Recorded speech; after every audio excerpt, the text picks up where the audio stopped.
Hey everyone, so welcome back to my channel. I wanted to give you guys an update on what it's been like with Sertraline, and I have been bumped up to 150 milligrams, and I have been on this for about, I'd say, a month and a half now, so I'm feeling pretty good. Okay, I understand that there is kind of this search to find out how people are doing on antidepressants, and I think that this is an issue that needs to be destigmatized, and I for one have greatly benefited from taking Sertraline or Zoloft, and I've been working with a therapist for years now, and when I had that initial dip over a year ago, I was doing all the things that I thought I could possibly do to feel better. I was exercising, meditating. I am over 2 years now sober. So I don't drink alcohol, and that's another big thing is if you drink alcohol and you take antidepressants, I just don't think that works. In the words of Ingrid Nilsson, you really should give yourself your best chance. I also am back in school and I'm on the honors program. When I had that really low, like severe depression dip, the only thing that I was working on was YouTube videos. So that does sound kind of depressing.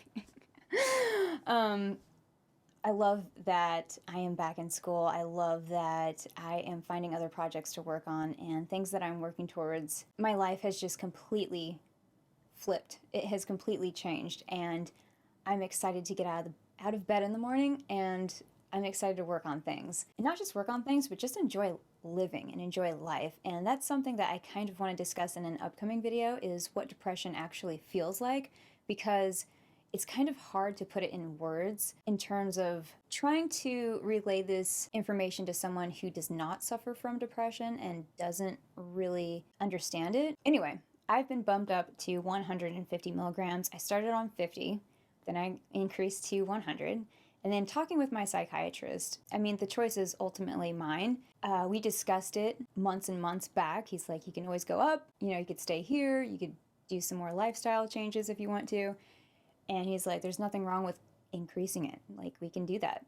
And I kind of decided at first to make some just lifestyle changes and things. And then I still was feeling really low. 2020. What a hell of a year. And when I told my psychiatrist that I think I was feeling even more low because of the severe isolation and not being able to go on campus like I was, and his response was basically like, 90% of the people I talk to are feeling the way you are. Like, isolation in 2020, everything that has been wrapped up in the past year and into this one has been, it's been very difficult for everyone. So he's like, yeah, let's do it. Like, I will write your prescription right now. Start it now. And it has really helped. I think I told my psychiatrist too, I was like, I think this is my dosage. I think we found it. Like, this is all right. I've talked to him since then, and since I've had the increase and things have been going well. And I should also mention that this is my own experience, and this is just my personal mental health journey I'm sharing on the internet. Hashtag no free will. These are the cards I've been dealt. Okay, but really, I've had a lot of questions directed towards me in messages on Instagram or Twitter or here in the YouTube comment space. I get daily messages and comments and questions from you guys, and I just want to encourage you. Please talk to a professional, because I cannot guide you. Like, I can only share with you my experience. That is it. Everyone is different, and you might need some other medication, if you even need a medication at all. If you're someone who's watching this video and maybe you're unsure about taking the medication that you've been prescribed, the only thing I would recommend is just try it. Just try it. Because, if you've gotten to this point, you've probably tried everything else. So I don't see the harm in just seeing what could possibly help. But again, please talk to a professional, a mental health professional, because I am not a psychiatrist. Nope. But I definitely recommend you talk to a psychiatrist, talk to your therapist if you have a therapist, and just check in with those people, because that is your support team. Those are the people who are rooting for you, and they want to see you improve and get better. And it is possible. It is possible. Every time I have a low dip or I go through a depression mood, and basically what my antidepressant does is it just makes it so that I don't have that extreme dip that I was in.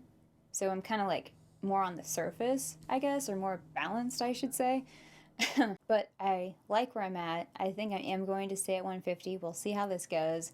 I will probably give you guys another update. I think all the major things that I wanted to mention were mentioned in my previous video. So this is kind of becoming a series on my channel. I wasn't planning on that, but here we are. So I'll link the other two videos down below. I have the first video where I just talk about my experience with 50 milligrams of sertraline, and then the second video is 100 milligrams of sertraline. And now I'm on 150 and I'm feeling pretty good in my own little space, in my own little bubble. You know, I know the world is chaotic and it's total insanity and harrowing out in the world. In my own little space, I'm doing really, really well. And I'm just looking forward to the winter semester. I'm looking forward on finishing some of these projects that I have started finally. And I'm hopeful for the future. And that's something I could not have said over a year ago. So I guess I just wanted to let you know, if you're feeling really low, this is just temporary. Like if you're feeling really horribly right now, it cannot last forever. It's not possible for it to. Feelings come and go, thoughts come and go. You are not your thoughts. You are not your feelings. Things change, like they just do. Whether you want them to or not. So I encourage you, if you are a little bit hesitant to take a medication, maybe you've already been prescribed and you just haven't gone to the store yet, or maybe you just have it sitting in your cabinet, whatever, I encourage you to just try it, because that is a chance you should take on yourself. You really should. Give yourself your best chance. Again, I'm echoing Ingrid Nilsson. If you have any questions, please talk to a mental health professional, because they will be able to answer in depth so much more than I ever could. I do not have the skill set to provide you guys with answers. I can only give you my experience, my personal experience, and point you guys hopefully in the right direction. So I'll link some resources down below as well. But I hope you guys are having a good day, and I'll see you guys very soon on the next one. All right, bye.